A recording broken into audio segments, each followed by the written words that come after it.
Hi,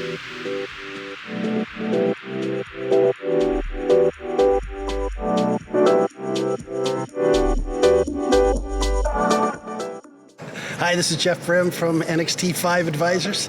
Today I'm here with Alan Smithson from MetaVRse, and we are at VRX conference in San Francisco, and we've had just nearing the end of it. So really wonderful day. It was a very good day, and today Alan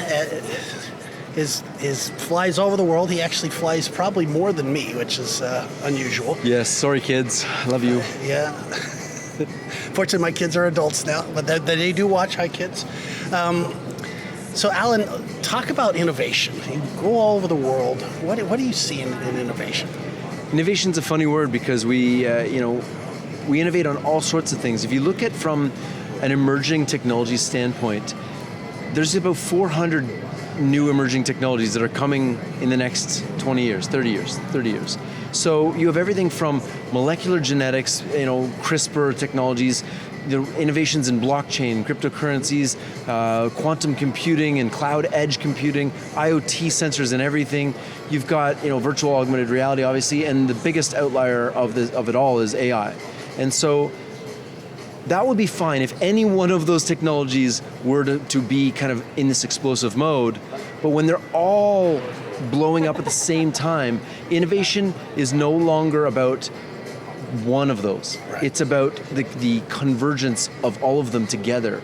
And so innovation is a different game than it was 20 years ago. 20 years ago, you could spend 5 years innovating, building a new product, and getting it to market.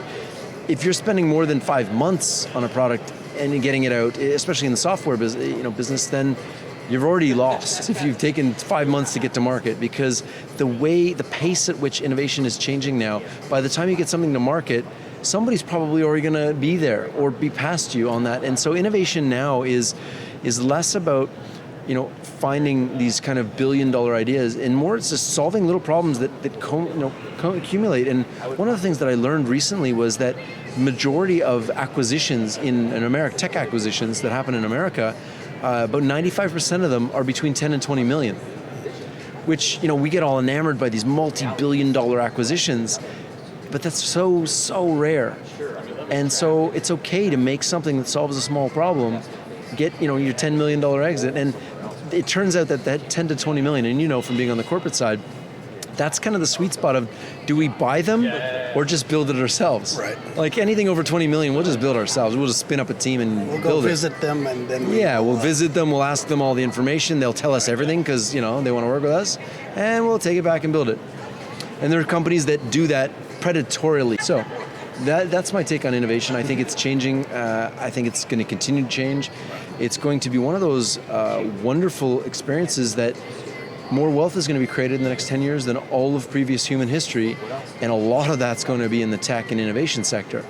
And the issue that we have is not so much that anybody can invent, like everybody can invent tech, but we need to, at least have education systems that lead towards that. And we're going to have a problem. So AI is being taught in schools at grade 5 level in China. Right. It's not being taught at all here. Right. At all. In any level. In Sweden, they have had this policy that 10% of the Swedish people will understand AI, so they have an AI course you can go take. See what I mean? And coding and yes. Mandatory. So, here we're teaching Spanish, English, and math, and science, and geography, and all of these, great subjects, but we're missing some things. And I was on a panel today, or moderating a panel with Esther Wojcicki today, and she was saying that don't change the 80% of what's going on in a school. 80% of it's amazing. Just change 20% of it. Bring tech and change 20%. That will create a great value. People are trying to, we're going to change the education system. We're going to change it from the ground up. No, you don't. The education system's actually pretty good. It's managed to bring billions of people out of illiteracy. And so don't change it. Change it that 20% that affects people in the most for the coming jobs that we don't know are going to be. Yeah, and it was interesting. She made the point when she was talking about that.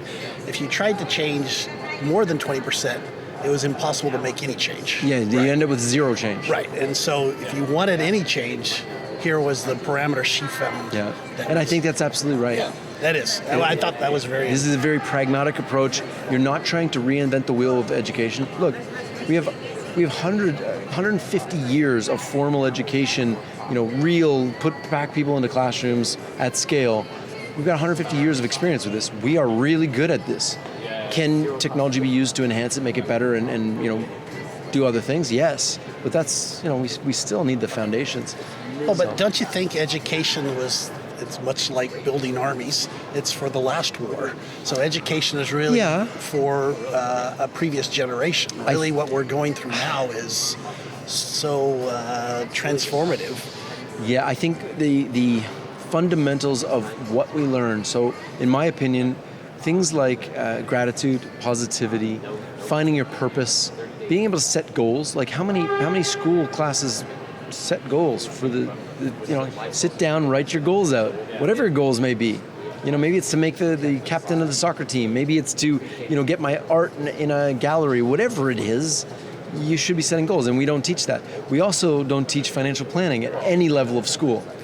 Like you get one class in high school that's like, oh, here's how to balance a checkbook once. So rather than give one semester of financial literacy, why don't we do this? Every week as part of your school, for 1 hour a week, we go over your finances for the week. Here's how much you spend, and you document it. And let's go old school on this. We don't teach investing. We don't teach tax strategies. These are things that have a direct impact on everybody's lives, and yet we teach you calculus and algebra. And my daughter, she's in grade 10. She's like, here, Dad, can you help me with this? And I was like, sure, I got it. No problem, algebra. I get out the pencil. Oh, here you go. Next day I said, how did it go? Was I right? And she's like, absolutely not. Not even close. And I was like, well, the last time I saw that type of math, I was your age. So I get it. People need math, for science and physics and things.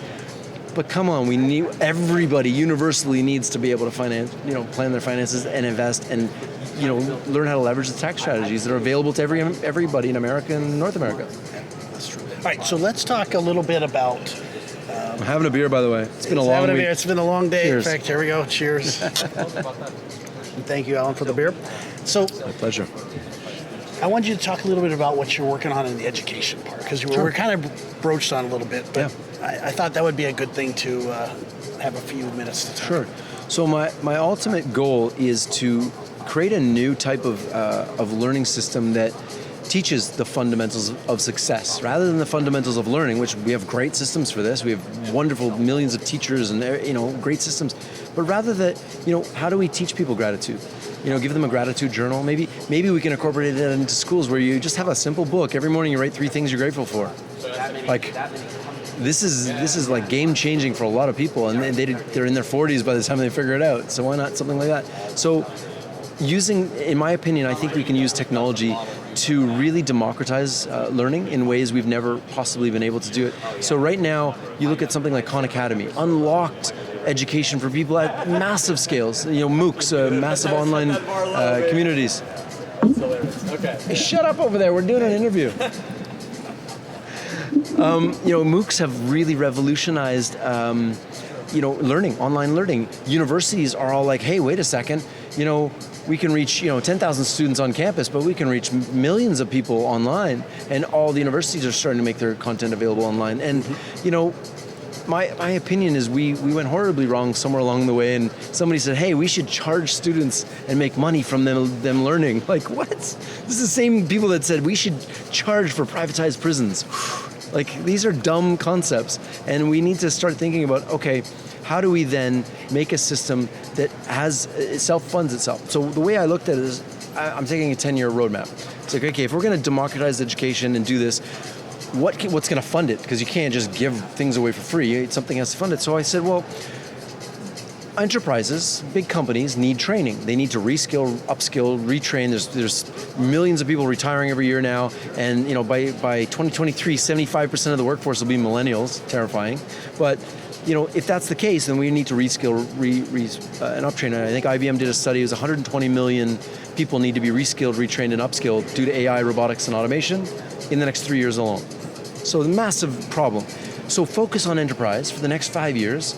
Learn every you can. Get them to pay for our R&D, and then bring it into universities and colleges, then trickle down to K-12, and then, from the money you gain from all of that, give it away to the world. Right. This is the kind of path that we see. The individual things that we're doing, so we're working on kind of hands-on, anything that's hands-on, electrician, HVAC, construction workers, trades, things that are one-to-one in VR. So we've identified 65 modules for an electrician, for example, and we can take, using VR, we can get you to 80% proficiency with never stepping foot on a work site. So those 650,000 non-violent prisoners that are released every year will at least have some transferable skills. The students that are coming out that aren't going to go to college and university, at least they have transferable skills. They have something, and trust me, the trades are going to be where you want to be. If you're a banker, you're going to want to know a trade because when AI comes for your job, AI is not going to be like we went from agriculture to factory, and then the farmers moved into factories, they had jobs. And then, the factories moved to China, so we moved into a service economy and financial services and these types of things. AI, if you do something in your job more than 3 times in a day, AI is going to do it for you. And so we're going to have this massive shift in the workforce, and white-collar jobs are going to be at risk. And these are the ones that make $200,000-$300,000. So this middle class will just get eroded. We talked about that earlier, how a doctor, we're already seeing it right now in radiology. Do we need a doctor to hold up a thing and say your arm's broken? No, AI has seen 1 million photos of broken arms. It can tell you exactly it's broken and where it is, or your heart congenital failure. Like, AI is way better than us with data sets. And legal's coming next, and counting's on the block. And what are we going to do? Transition to everybody to AI programmers? We don't teach that at school. China does. And welcome if you're 50 and trying to do that. It's like learning a whole new language. Yeah. I mean, I'm not 50 yet, close, but I find it incredibly hard to learn a new language. Right. Yeah. So. All right. Well, good. So let's segue into something else. So you and I previously have talked about volumetric capture. So you're in the process, and this is a plug for something that you're going to deliver to in the near future. Yep. Okay, maybe not so near, but in the future.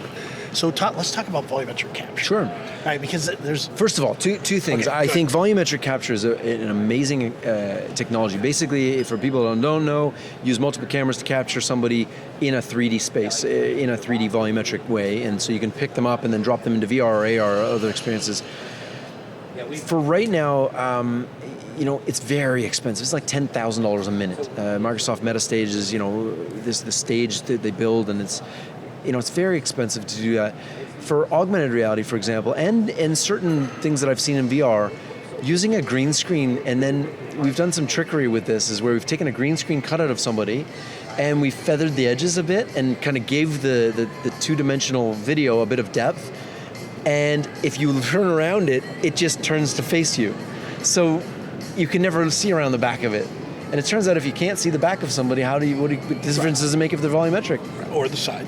You can't see the side because I know. every time you do it, Right. it turns. And so we've kind of hacked that, and you're talking hundreds of dollars a minute rather than 10,000. So, I think volumetric capture has a huge potential, but I think the costs need to come down dramatically. I think what you were alluding to and what we're working on is really inexpensive volumetric capture. And the speed. Yeah, it has to be. And the data, the size of the files. Right. Like this is the pipeline is a problem. Right. And this is why, a company called Jaunt, which Jaunt raised a lot of money, $110 million. They made a camera. And then they said, and then they made a lot of content, 360 content. And then they realized that the camera wasn't going to sell. 360 content really wasn't valuable to people. And so then they built an XR distribution platform. That went nowhere. So then they started doing volumetric capture. And then they finally got bought by, was it Verizon that bought them? I think so. So, here's a company that took $110 million to get sold for $10 million. This is where we're at in this technology. We need people to innovate and do that. So just try not to do it with everybody's investors' money. Yeah, that's true. Yeah, so because I see the volumetric capture beyond just the, in the studio, but in being in real life. And this ability to do this crowdsourcing of volumetric data, right? Because if you look at the hand ones, you can watch them. And I was at a site where they were showing me the cameras they're putting into the cell phones. Yep. And the cell phones are going to be these hand ones, right? Because they're putting, of course. You know, well, the iPhone 10 exactly, already has a front-facing infrared camera. It can scan your face and create an avatar of you. Correct. It already exists. Right. And so there's more coming. Yeah, now you got to put it on the other side of the camera. Well, yes, but that idea that you can move it around and you fill out the person. Do you need a full 360 right now, or can you over time get this as you move the camera around? And so when you think about creating a volumetric world, a digital twin of our world, and all these cars have LiDAR, infrared, you know, because that's what they need. We already, just so you know, we already have a digital twin of the world in the outside world. So Google has been doing a very wonderful job with their Google Street Views. You can go in Google Earth in VR and you can stand right in the middle of San Francisco and you stand in the middle of the street and look around you. Like, they've already got that. We already have it. They don't have the inside world. Yes. And one of the things that I predicted a while ago was like, Google and Apple, they're going to be in the race to map the inside world. So you're going to be running around, doing this, chasing Pokemons up and down in a predictable pattern because they need you to map the whole place. Like, okay, bing, you want it. Oh, good. I think that was that's going to be 4D. 60 AI. 60 AI, yes. Yeah. 60 AI. They were. And Torch is doing it, and there's a couple other people doing that. Virtualix is doing cloud mapping of spaces. I think. Well, all those companies that are doing that will probably just get bought for the tech in the next couple of years. So again, that'll be that $10 to $20 million. I feel bad for companies that are creating tech that have raised more than that, because sticking to their guns. Because at the end of the day, you have to do that. All right. So let's get into the other topic we were talking about around digital ethics. Oh boy. So we were talking about, I have a couple series coming up talking about digital ethics, and you're on the board. I'm on the committee with the IEEE Mixed Reality Ethics Committee. Yeah. So, yeah.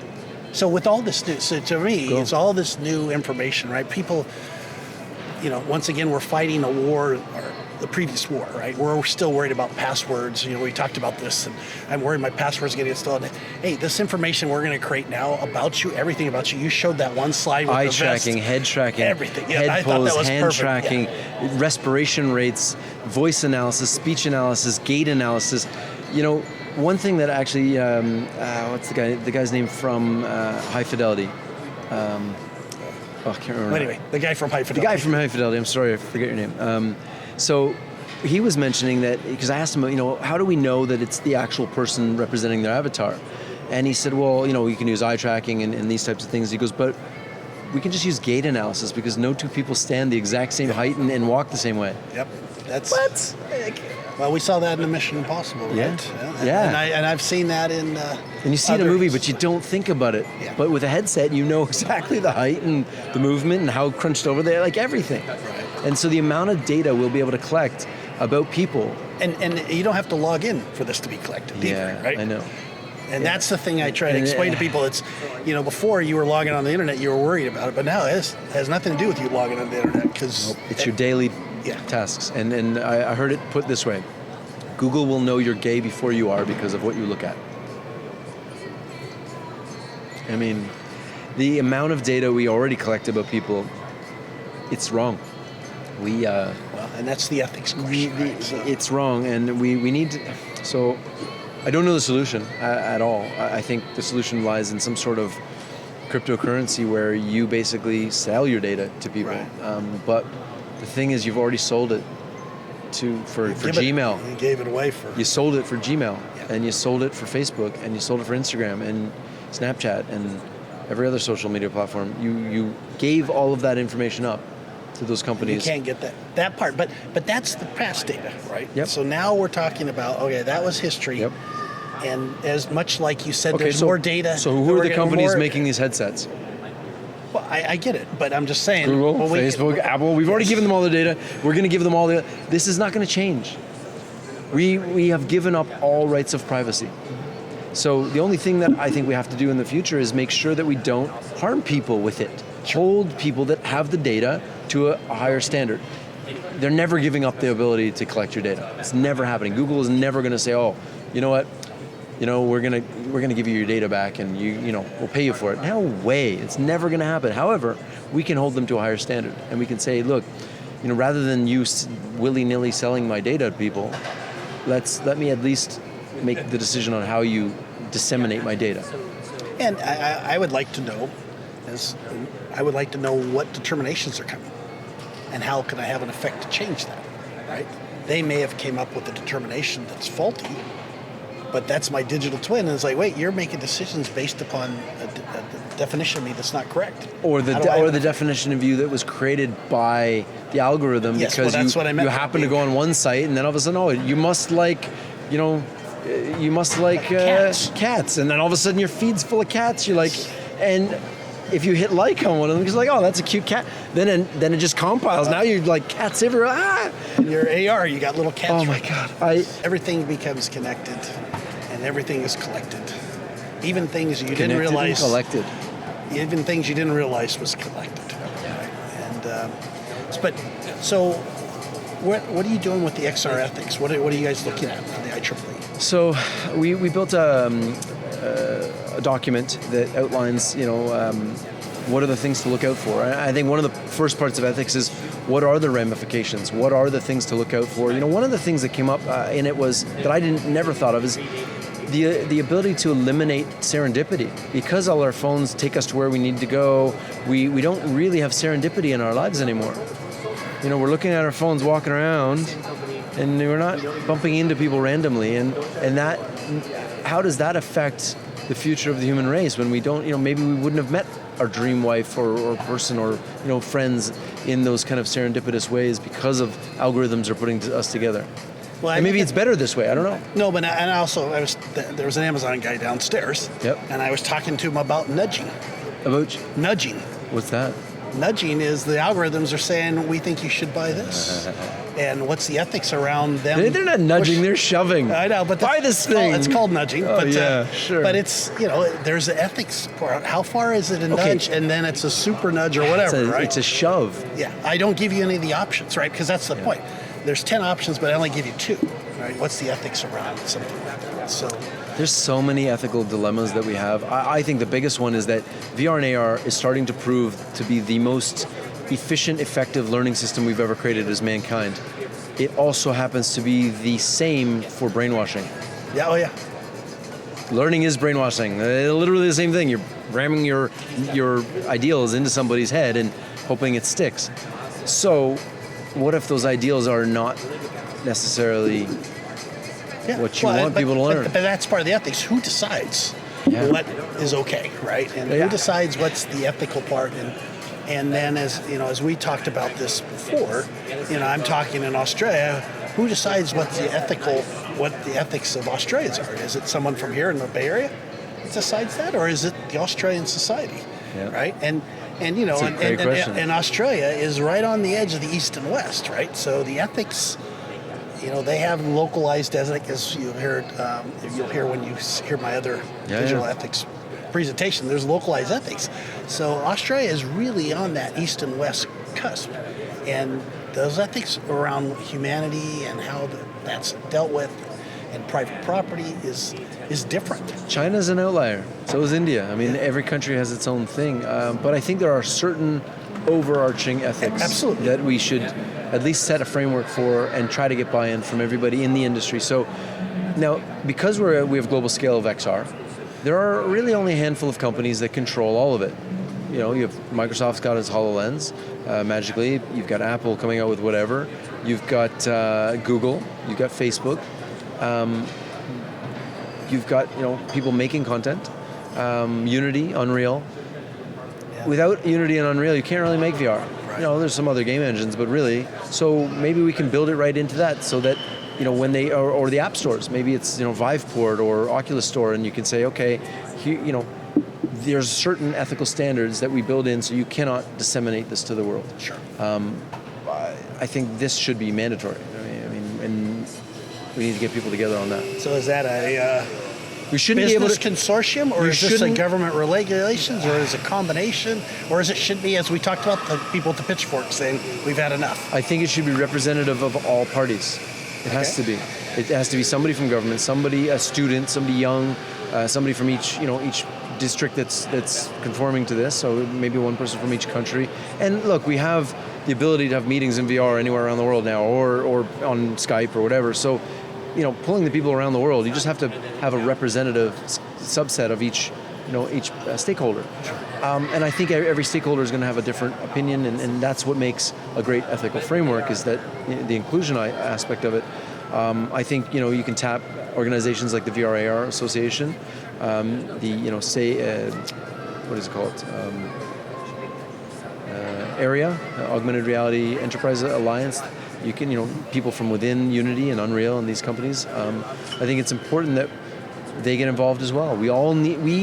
I've met some wonderful, wonderful, wonderful people in XR. Like most people in this industry, I would consider family, and I would invite them to my home. Almost everybody.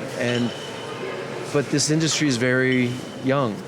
The first people into the web industry were also altruistic and bright-eyed and ethical.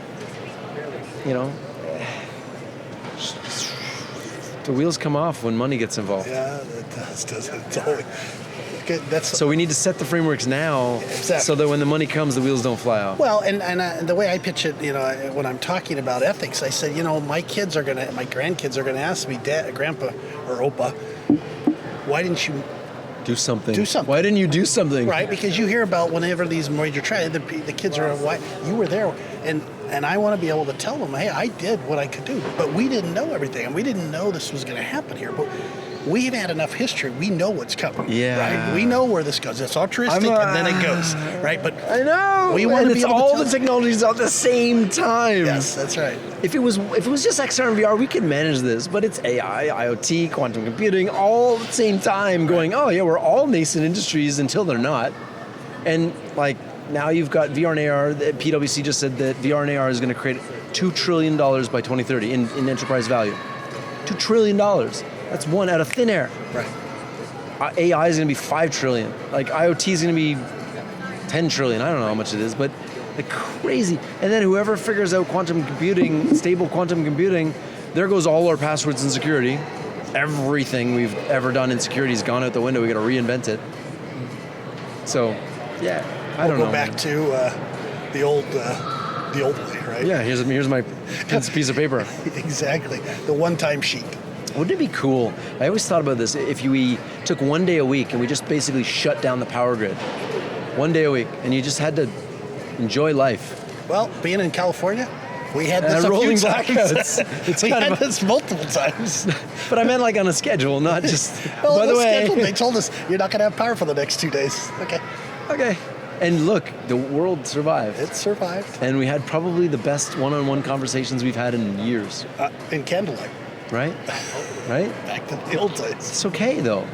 Maybe that's what we need. We need a 1 day a week detox from this crazy shit we've invented.